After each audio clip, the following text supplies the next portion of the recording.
नमस्कार दोस्तों, आप सभी का स्वागत है हमारे YouTube चैनल जीके संसार पे।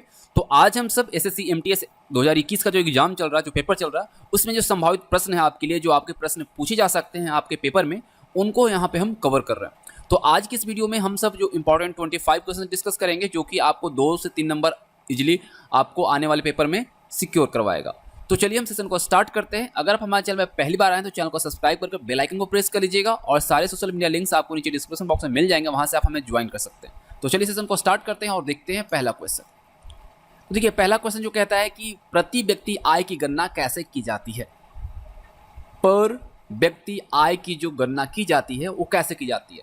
तो देखिए, यहाँ पे 4 ऑप्शन आपके लिए हैं। शुद्ध आय को हम जब डिवाइड करते हैं जनसंख्या से तब, या फिर वेल्थ टैक्स लगाते हैं और जनसंख्या से डिवाइड करते हैं तब, या इनकम टैक्स को जनसंख्या से डिवाइड करते हैं तब, या नेशनल इनकम को हम पॉपुलेशन यानी जनसंख्या से डिवाइड करते हैं तब। तो आप खुद से भी इन प्रश्नों का आंसर दे सकते हैं। तो देखिए, प्रति व्यक्ति आय की जो गणना होती है वो राष्ट्रीय आय को जनसंख्या से डिवाइड करके यानी कि भाग देकर होता है। यानी कि जितना भी राष्ट्रीय आय है और जितना हमारा पॉपुलेशन है, जनसंख्या, उसको अगर हम डिवाइड करते हैं तो प्रति व्यक्ति आय की गणना हो जाती है। ठीक है, चलिए दूसरा क्वेश्चन देखते हैं। दूसरा क्वेश्चन कहता है कि निम्न में से क्या लोगों द्वारा अधिक आय प्राप्त करने के लिए अभिष्ट है। कौन सा ऑप्शन है जो कि लोगों के द्वारा अधिक आय प्राप्त करने के लिए अभिष्ट है। उत्पादन के लिए बेहतर मूल्य, निरंतर नौकरी, बेहतर वेतन, या फिर सभी विकल्प सही हैं। देखिए, अगर लोगों द्वारा अधिक आय प्राप्त करने के लिए अभिष्ट देखा जाए तो उत्पादन के लिए बेहतर मूल्य, निरंतर नौकरी और बेहतर वेतन, ये सभी हैं। तो यहाँ पे आपका ऑप्शन डी सही हो जाएगा, सभी विकल्प जो हैं सही हैं। ठीक है, चलिए अगला प्रश्न देखते हैं। अगला प्रश्न कहता है कि भारत में राष्ट्रपति किस अनुच्छेद के तहत राष्ट्रीय आपात घोषित करता है। राष्ट्रीय आपात जो है कौन से अनुच्छेद के अंतर्गत राष्ट्रपति को यह शक्ति दी गई है कि वो घोषित कर सकते हैं। अनुच्छेद 1, अनुच्छेद 100, अनुच्छेद 80 या अनुच्छेद 352। तो आप सब फटाफट आंसर को खुद से भी गेस कर सकते हैं। तो आपको मैं बताऊं, यहाँ पे सही आंसर जो होगा अनुच्छेद होगा 352। ऑप्शन डी यहाँ पे सही होगा। देखिए, आर्टिकल 1 की बात करें तो इसमें क्या है, भारत राज्यों का संघ ये दिया गया है ना। भारत राज्यों का संघ है, यही तो दिया गया है ना, संघ है।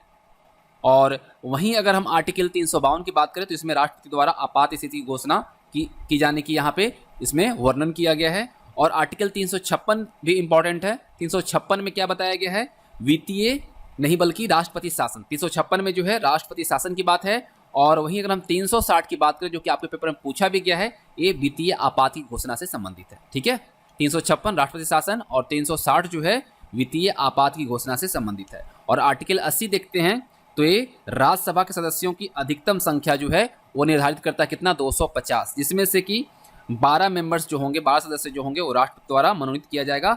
और वो संघ राज्य क्षेत्रों के प्रतिनिधि होते हैं 238, और 12 जो है किसके द्वारा नॉमिनेटेड किए जाते हैं, किसके द्वारा, तो प्रेसिडेंट के द्वारा। ठीक है, राष्ट्रपति के द्वारा, ठीक है, नामित किए जाते हैं।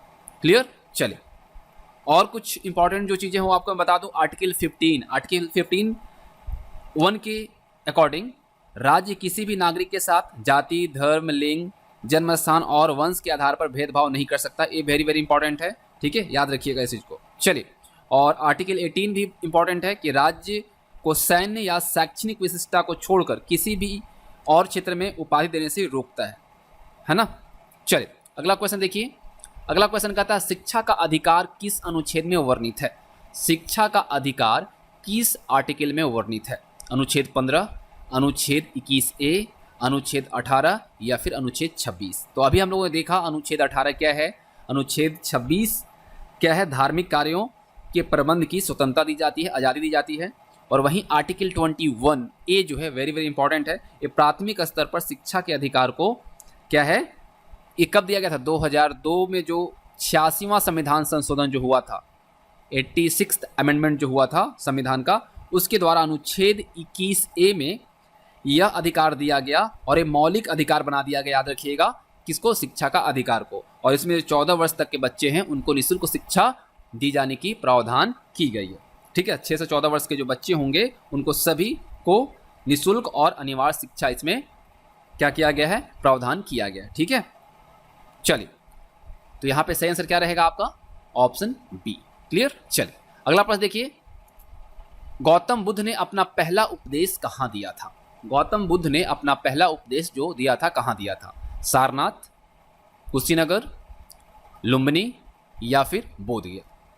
तो देखिए लुम्बिनी में इनका जन्म हुआ था, ठीक है, और बोधगया में इनको ज्ञान की प्राप्ति हुई थी।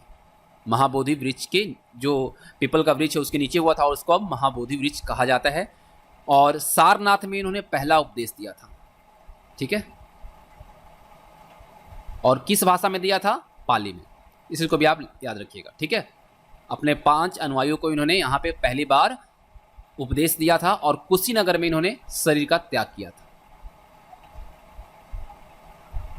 ठीक है।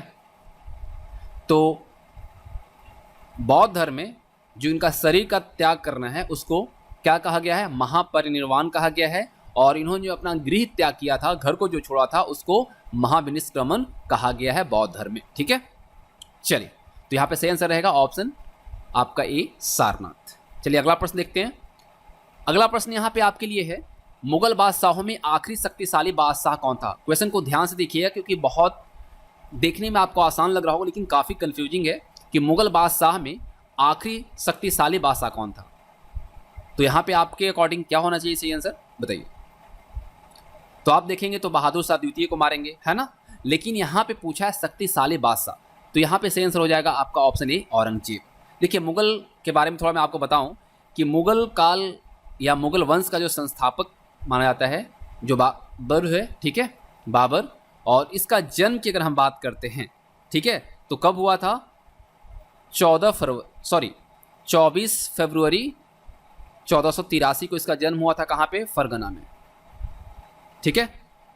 और इसके पिता का नाम था उमर शेख मिर्जा।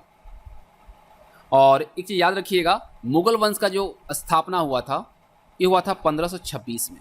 कब हुआ था? 1526 में, ठीक है।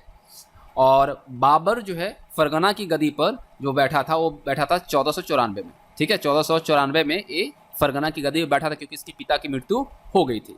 और बाबर 1507 में बादशाह की उपाधि धारण की थी। कब? 1507 में। किस चीज़ की? बादशाह की, ठीक है, याद रखिएगा। ये सभी इंपॉर्टेंट क्वेश्चन है आपके बीपीएससी और जेपीएससी या पीसीएस या किसी भी पेपर में आपको पूछा जा सकता है इस तरह से डीपली क्वेश्चन, है ना। और 1526 में पानीपत की जो प्रथम लड़ाई हुई थी जिसमें इब्राहिम लोदी को हराकर मुगल वंश का स्थापना किया था, किसने? बाबर ने, है ना। और बाबर को उदारता के कारण कलंदर भी कहा जाता है, ठीक है, याद रखिएगा, कलंदर भी इसे कहा जाता है। एक चीज याद रखिएगा, भारत पर बाबर के द्वारा कितनी बार आक्रमण किया गया है? 5 बार, ठीक है। और बाबर के द्वारा जो लड़े गए प्रमुख लड़ाइयाँ हैं जो कि इतिहास में वर्णित है और उससे क्वेश्चन अक्सर बनते हैं हमारे पेपर में, तो उसमें है पानीपत का जो कि 21 अप्रैल 1526 को हुआ था इब्राहिम लोदी और बाबर के बीच, जिसमें कि बाबर विजयी हुआ था। खानवा का युद्ध ये कब हुआ था? तो 17 मार्च 1527 को हुआ था, है ना, जिसमें कि राणा सांगा और बाबर के बीच हुआ था, जिसमें बाबर विजयी हुआ था। चंदेरी का युद्ध 1528 में हुआ था, 29 मार्च 1528 मेदिनी राय और बाबर के बीच, जिसमें बाबर विजयी हुआ था। और घाघरा का युद्ध जो हुआ था ये 1529 में हुआ था, ठीक है, 6 मई 1529 को अफगानों और बाबर के बीच, जिसमें कि क्या हुआ था? बाबर विजयी हुआ था। देखिए पानीपत की जो लड़ाई हुई थी उसमें पहली बार जो युद्ध नीति का इस्तेमाल किया था बाबर, वो काफ़ी दफ़ा क्वेश्चन में पूछा गया। वो कौन सा था? तुगलमा। इस युद्ध नीति का इसने पहली बार इस्तेमाल जो किया था पानीपत की लड़ाई में किया था। और खानवा के युद्ध के बाद बाबर ने जो उपाधि धारण की थी वो था गाजी, ठीक है।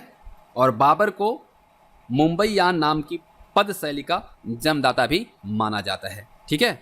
और इसकी जो मृत्यु की अगर हम बात करें बाबर का, तो बाबर का जो मृत्यु हुआ था ये कब हुआ था? कितने लोग को पता है? आप कमेंट करके बताइए।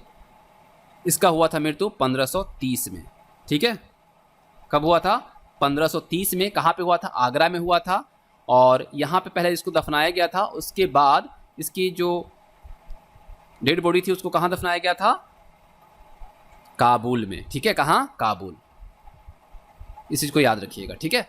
और यहाँ पे हमसे पूछा गया था आखिरी शक्तिशाली बादशाह, तो औरंगजेब था। उसके बाद जहाँ अगर आपसे आखिरी मुगल बादशाह पूछा जाता तो बहादुर शाह द्वितीय हो जाता है ना। इस चीज़ को आप याद रखिएगा। मुगल वंश का अंतिम शासक जो था वो बहादुर शाह द्वितीय था, जो कि निर्वासित कर दिया गया था, रंगून, है ना। चलिए अगला प्रश्न देखिए। अगला प्रश्न जो है कहता है किस या फिर किसी सजीव को रहने वाले परिवेश को क्या कहते हैं? क्या कहा जाता है? अनुकूलन, आवास, जैव घटक या फिर इनमें से कोई नहीं? एडेप्टेशन, हैबिटेट, बायोटिक कंपोनेंट या इनमें से कोई नहीं? क्या कहा जाता है? अब सोचिए और फटाफट गेस कीजिए क्या होना चाहिए अकॉर्डिंग आपके अकॉर्डिंग इसका सही आंसर। तो देखिए किसी भी सजीव को रहने वाले परिवेश को हम क्या कहते हैं? आवासी तो कहते हैं और इंग्लिश में लिखा है तो हैबिटेट कहते हैं, है ना। तो यहाँ पे आपका ऑप्शन बी सही हो जाएगा। ठीक है, चलिए अगला प्रश्न देखते हैं। वेरी वेरी इंपॉर्टेंट क्वेश्चन है सारे। प्रकाश की कौन सी तरंग दैर्घ्य प्रकाश संश्लेषण के लिए सबसे अधिक अवशोषित की जाती है? बहुत ही इंपॉर्टेंट प्रश्न है। प्रकाश की कौन सी तरंग दैर्घ्य वेवलेंथ जो होता है वह प्रकाश संश्लेषण के लिए सबसे अधिक अवशोषित की जाती है? White light, blue light, orange light और ग्रीन लाइट। तो आपको मैं बताऊं कि प्रकाश संश्लेषण के दौरान जो सबसे ज़्यादा अवशोषित की जाती है प्रकाश संश्लेषण के दौरान वो आपका है रेड और ब्लू। ठीक है, और ग्रीन जो है ना के बराबर कहता है, यानी कि मानिए कि ये 0% हो जाता है, बहुत कम होता है। ठीक है, लेकिन यहाँ पे अगर हमें पूछा गया है उसके अकॉर्डिंग सबसे अधिक जो होता है वो होता है रेड, लेकिन यहाँ रेड ऑप्शन में नहीं है तो यहाँ पे हो जाएगा ब्लू लाइट। ठीक है, ठीक है, option B is the right answer. चलिए अगला प्रश्न देखते हैं। अगला प्रश्न यहाँ कहता है कि दिल में ऊपर के छोटे कच्छों को क्या कहा जाता है? हार्ट में जो ऊपर का छोटा चेम्बर जो होता है उसको क्या कहते हैं? देखिए, आलिंद, निलय, महाशिरा या फिर महाधमनी। क्या कहा जाता है दिल में ऊपर के जो छोटे कच्छ होते हैं उसे? फटाफट आप गेस कीजिए क्योंकि ये सारे इंपॉर्टेंट क्वेश्चंस हैं, आपको देखने को मिल जाएंगे। तो यहाँ पे सही आंसर जो रहेगा वो रहेगा आलिंद एट्रिया। ठीक है, तो यहाँ पे option A is the right answer. और देखिए आपको इमेज के थ्रू मैं आपको दिखाऊं तो देखिए ये जो है आपका दो होता है, एक दायां आलिंद और एक बायां आलिंद। ये देख रहे हैं जो आप, ये जो चेम्बर है और ये जो चेम्बर है यही आपका क्या है? एट्रियम है। ठीक है, और इसी को हम आलिंद बोलते हैं। ठीक है, और यहाँ जो आप नीले दिख रहे हैं, वेंट्रिकल दिख रहे हैं, ये आपका वेंट्रिकल है। देखिए ये आपका राइट है और ये आपका लेफ्ट है। ठीक है, और महाधमनी आप यहाँ देख रहे हैं, महाधमनी, और ये जो है आपका क्या है? सीरा है। ठीक है, जिससे कि ब्लड आता है। क्लियर? आप यहाँ फिगर को देखकर इजली आप समझ सकते हैं। चलिए आगे बढ़ते हैं, अगला प्रश्न देखते हैं। चलिए अगला प्रश्न यहाँ पे कहता है कि यदि किसी गोलीय दर्पण का परावर्तक पृष्ठ उत्तल है तो इसे कौन सा दर्पण कहते हैं या कौन सा दर्पण होगा? ठीक है, तो बिल्कुल आपको ऑप्शन देखना है और आंसर को फाइंड आउट करनी है। अवतल, उत्तल, समतल या फिर समलोतल। चलिए बताइए कौन सा यहाँ पे सही आंसर होना चाहिए आपके अकॉर्डिंग? फटाफट आप देखिए और आंसर कीजिए। तो यहाँ पे देखिए किसी भी गोलीय दर्पण का परावर्तक पृष्ठ अगर उत्तल है यानी कि कॉन्वेक्स है तो कौन सा दर्पण होगा, कौन सा मिरर होगा? वो मिरर होगा कॉन्वेक्स मिरर। ठीक है, तो ऑप्शन यहाँ पे आपका बी बिल्कुल सही है, इसमें ज़्यादा आपको समय लेने की जरूरत नहीं है। चलिए अगला प्रश्न देखिए। धातुएं सामान्यतः निर्मित करती हैं, धातुएं जो होती है, मेटल जो होती है, वो मेनली क्या फॉर्मेशन करती है? चलिए यहाँ पे ऑप्शंस हैं क्षारीय ऑक्साइड, क्षारीय ऑक्साइड, अम्लीय ऑक्साइड, उदासीन ऑक्साइड या फिर क्षारीय प्लस अम्लीय ऑक्साइड। क्या निर्मित करती है? फटाफट आप बताइए। धातुएं सामान्यतः क्या निर्मित करती हैं? तो क्या करती है? तो यहाँ पे सही आंसर जो हो जाएगा आपका वो हो जाएगा क्षारीय ऑक्साइड। धातुएं सामान्यतः क्षारीय ऑक्साइड का निर्माण करती हैं। नेक्स्ट क्वेश्चन देखते हैं। इलेक्ट्रॉन का पूर्ण प्रभार होता है, इलेक्ट्रॉन का पूर्ण प्रभार होता है। ऑप्शंस आपके हैं 1.6 into 10 to power -19, 1.6 into 10 to power 14, 1.63 into 10 to power 24 या फिर 6.023 इंटू 10 टू पावर 23। चलिए बताइए सही आंसर यहाँ पे क्या होगा? इलेक्ट्रॉन का पूर्ण प्रभार होता है, सही आंसर यहाँ पे क्या रहेगा? तो यहाँ पे सही आंसर जो रहेगा वो रहेगा आपका option A 1.6 into 10 to power -19। ठीक है, चलिए अगला क्वेश्चन कहता है कि निम्न में से कौन पर्यावरण के बचाव के लिए 3R में से एक नहीं है? तो देखिए यहाँ जो आपको 4 ऑप्शन मिलेगा उसमें से बताना कि जो पर्यावरण के बचाव के 3R जो है उनमें से कौन एक नहीं है। तो यहाँ पे ऑप्शंस आपके रिड्यूस, रीयूज, रिकवर और रिसाइकल। तो आप फटाफट गेस कीजिए और जो आपको लगता है कि सही आंसर है, आपने पढ़ा है, तो फटाफट कमेंट बॉक्स में आप कमेंट भी कीजिए कौन पर्यावरण के बचाव के लिए 3R में से एक नहीं है। तो देखिए रिड्यूस तो है, ठीक है, रीयूज भी है और रिसाइकल भी है, लेकिन रिकवर नहीं है। ठीक है, तो यहाँ पे आपका ऑप्शन सी सही हो जाएगा। 3R जो है पर्यावरण के बचाव के लिए वो है रिड्यूस, रीयूज और रिसाइकल, रिकवर नहीं है। ठीक है, तो ऑप्शन यहाँ पे आपका सी बिल्कुल सही है। चलिए अगला प्रश्न करते हैं। अगला प्रश्न कहता है 2022 तक देश भर में प्रत्येक ग्रामीण परिवार को 24/7 बिजली आपूर्ति प्रदान करने के लिए कौन सा योजना है? कौन सी योजना है जो कि 2022 तक पूरे देश में प्रत्येक ग्रामीण परिवार को 24/7 बिजली आपूर्ति की जाएगी? तो यहाँ पे आपके 4 ऑप्शन है, DDU, GJY, PMVBY, उज्ज्वला और डिस्कॉम। तो फटाफट गेस कीजिए और आंसर को नोट कीजिए। यहाँ पे सही आंसर जो रहेगा वो ऑप्शन ए रहेगा, DDUGJY। ठीक है, जिसको हम क्या कहते हैं, दीनदयाल उपाध्याय, ठीक है, ग्रामीण ज्योति योजना। और अगर इसकी हम बात करें तो इसकी शुरुआत कब हुई थी, इसको लॉन्च कब किया गया था? 2015 में। ठीक है, दीनदयाल उपाध्याय ग्राम ज्योति योजना की जो शुरुआत है 2015 में किया गया है और इसका लक्ष्य जो है वह 2022 तक देश भर में प्रत्येक ग्रामीण परिवार को 24/7 बिजली आपूर्ति प्रदान करना। ठीक है, चलिए अगला प्रश्न करते हैं। अगला प्रश्न कहता है डीएनए का डबल हेलिक्स स्ट्रक्चर की खोज किसने की थी? डबल हेलिक्स मॉडल जो है वो किसके द्वारा दिया गया है डीएनए का? ऑप्शन से आपके हैं Rosalind Franklin, Maurice Wilkins, James Watson and Crick और फेडरिक मार्ले। सही आंसर क्या रहेगा? बिल्कुल आसान है ना? चलिए बताइए, फटाफट बताइए सही आंसर यहाँ पे क्या रहेगा। डीएनए का डबल हेलिक्स स्ट्रक्चर की खोज किसने किया था? तो यहाँ पे सही आंसर जो रहेगा वो रहेगा आपका जेम्स वाटसन एंड क्रिक। ठीक है, जेम्स वाटसन एंड क्रिक के द्वारा किया गया। लेकिन आपको यहाँ पे थोड़ा मैं आपको बताना चाहूँगा कि डीएनए की जो खोज है, ठीक है, डीएनए का डबल हेलिक्स स्ट्रक्चर तो इनके द्वारा खोजा गया है, इन दोनों के द्वारा, लेकिन डीएनए की खोज जो है ये किसने किया है? तो ये किया है जोहान फेडरिच मिसिएचर। किसने किया है? जोहान फेडरिच एचर, ठीक है, मिसिएचर इन्होंने किया है। और ये कब किया है? 1869 में, याद रखिएगा 1869 में जोहान फेडरिच मिसिएचर के द्वारा डीएनए की खोज की गई है। डीएनए का फुल फॉर्म क्या होता है? डिऑक्सी राइबोन्यूक्लिक एसिड, यही होता है ना। और डीएनए जो होते हैं वो 4 टाइप्स के होते हैं। डीएनए जो होते हैं 4 टाइप्स के होते हैं, ए डीएनए, बी डीएनए, सी डीएनए और जेड डीएनए। ये 4 तरह के डीएनए होते हैं। और एक चीज़ याद रखिएगा, डीएनए फिंगरप्रिंट की जो खोज है आप नोट कर लीजिएगा, अलेक जेफरी के द्वारा, ठीक है, अलेक जेफरी के द्वारा किया गया है। और कब किया गया है? 1984 में। ठीक है, डीएनए फिंगरप्रिंट की खोज जो है अलेक जेफरी ने 1984 में किया है। और देखिए यहाँ पर देखने के बाद कुछ और चीज़ों को मैं यहाँ पे थोड़ा आपको बताना चाहूँगा। एक बार मैं इसे डिलीट कर दूँ, ठीक है। जब साइंस की बात हो रही है तो यहाँ पे और कुछ जो क्वेश्चंस बन सकते हैं पेपर में उन्हें भी देख लेते हैं हम सब।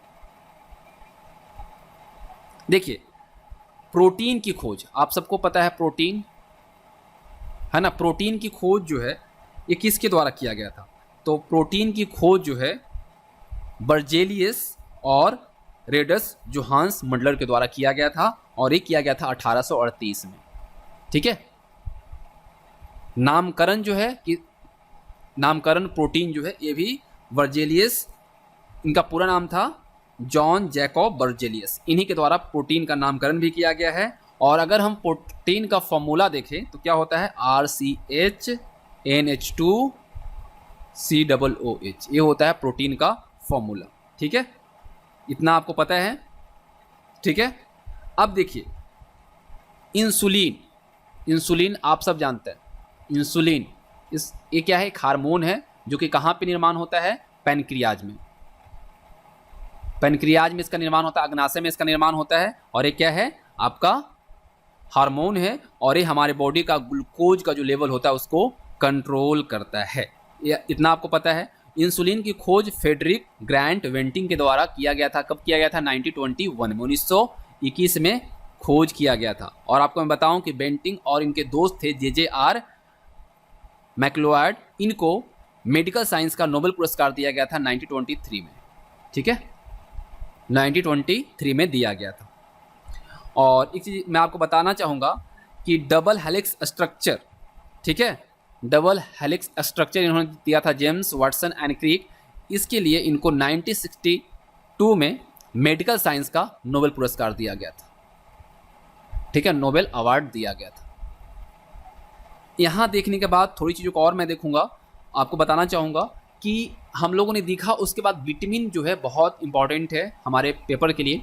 विटामिन की खोज जो है आप लोगों ने पढ़ा है फंक के बारे में, लेकिन यहाँ पे थोड़ा आप जान लीजिए कि विटामिन की जो खोज हुई थी उसकी हिस्ट्री क्या है। विटामिन की जो खोज है क्रिस्टियान इजाकमैन और फेडरिक गोलैंड हॉपकिंस के द्वारा किया गया था, ठीक है, क्रिस्टियान इजाकमैन और फेडरिक गोलैंड हॉपकिंस के द्वारा इसकी खोज की गई थी। लेकिन 1912 में 1912 में कैसिमिर फंक ने विटामिन का जो नाम है वो रखा था वाइटल एमिन्स, ठीक है, किसने रखा था? फंक ने। कब? 1912 में। और हम सब यही पढ़ते हैं ना। अब लेकिन विटामिन की जो टाइप्स है, तो विटामिन की बात जब कर रहे हैं तो हम जान लेते हैं विटामिन ए की खोज जो है 1913 में हुआ था, 1913 में, ठीक है, 1913 में इसकी खोज हुई थी, एल्मर मैकुलम के द्वारा किया गया था। और विटामिन बी, B2 और B12 इसकी खोज जो है 1910 से लेकर 1948 के दौरान किया गया, जिसमें क्रिस्टियान इजाकमैन, कैसिमिर फंक और इलेवन मैकुलम के द्वारा किया गया, ठीक है। वहीं विटामिन सी की बात करें तो इसकी खोज जो है 1920 में हुआ है, अल्बर्ट सेजेंट ग्योर्गी के द्वारा।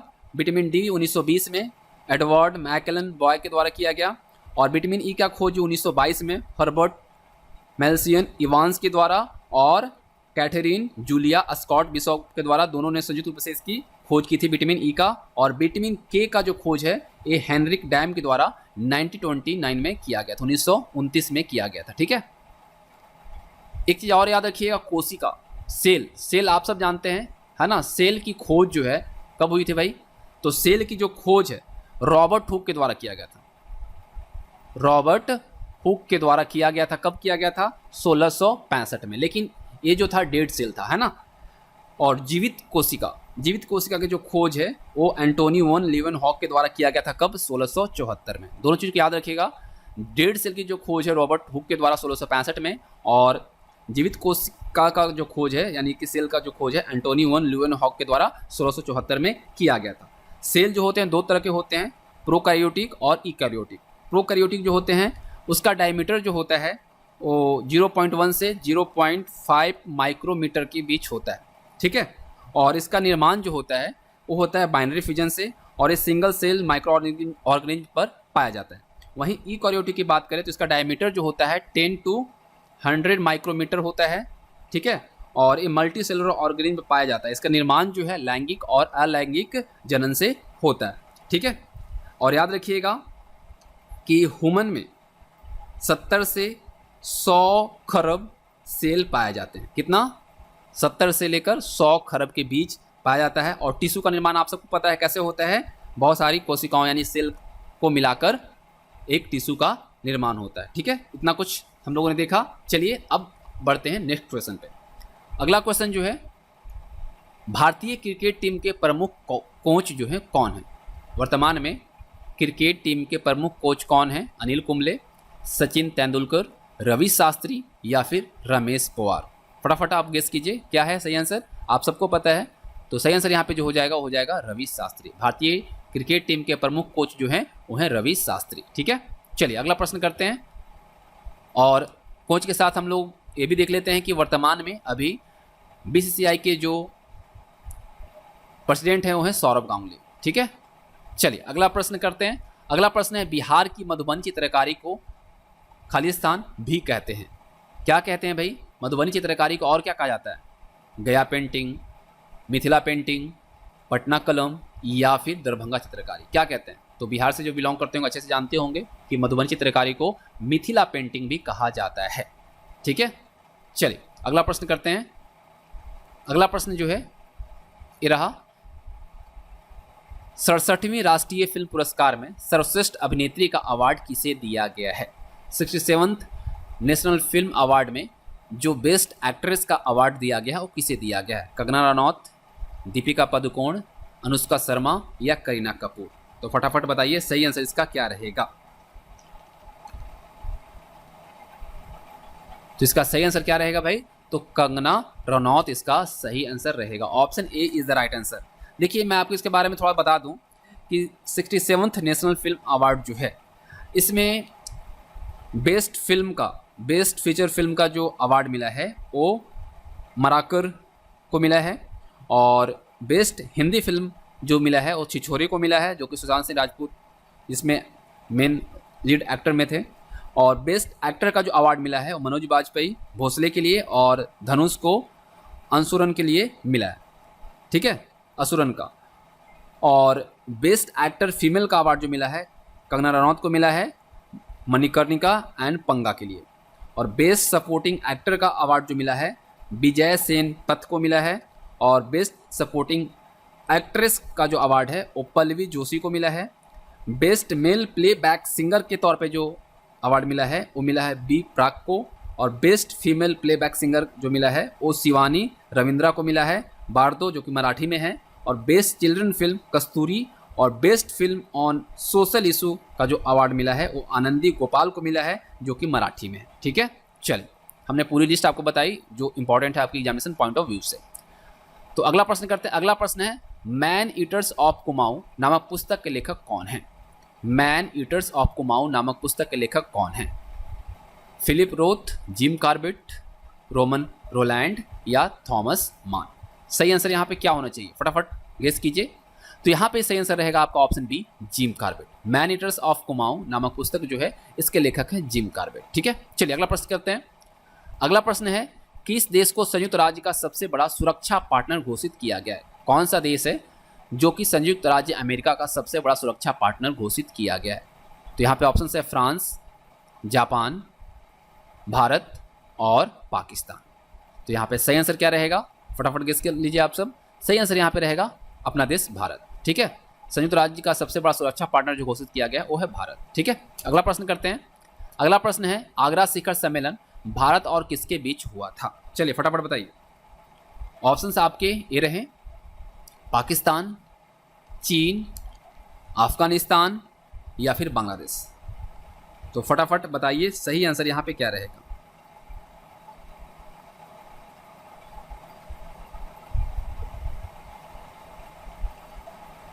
तो यहाँ पे सही आंसर जो रहेगा वो रहेगा पाकिस्तान, ठीक है। सही जवाब जो रहेगा वो पाकिस्तान रहेगा। और ये जो सम्मेलन हुआ था ये कब हुआ था, कितने लोगों को पता है कब हुआ था ये सम्मेलन? ये सम्मेलन जो हुआ था 14 से 16 जुलाई 2001 को हुआ था। और तत्कालीन पाकिस्तानी राष्ट्रपति परवेज मुशर्रफ और तत्कालीन हमारे देश के जो प्रधानमंत्री थे श्री अटल बिहारी वाजपेयी, इन दोनों के बीच ये सम्मेलन हुआ था, ठीक है। और ये कहाँ पे हुआ था? आगरा में हुआ था। क्लियर? तो उम्मीद करता हूँ आप सबको वीडियो पसंद आई होगी और इससे क्वेश्चंस आपके आने वाले एग्जामिनेशन में जरूर आएंगे। तो आप सबको वीडियो कैसा लगा कमेंट बॉक्स में जरूर बताइएगा, और पीडीएफ के लिए टेलीग्राम चैनल को जरूर ज्वाइन कीजिएगा, जिसका लिंक आपको नीचे हमने डिस्क्रिप्शन बॉक्स में दे रखा है। Thanks for watching, have a nice day.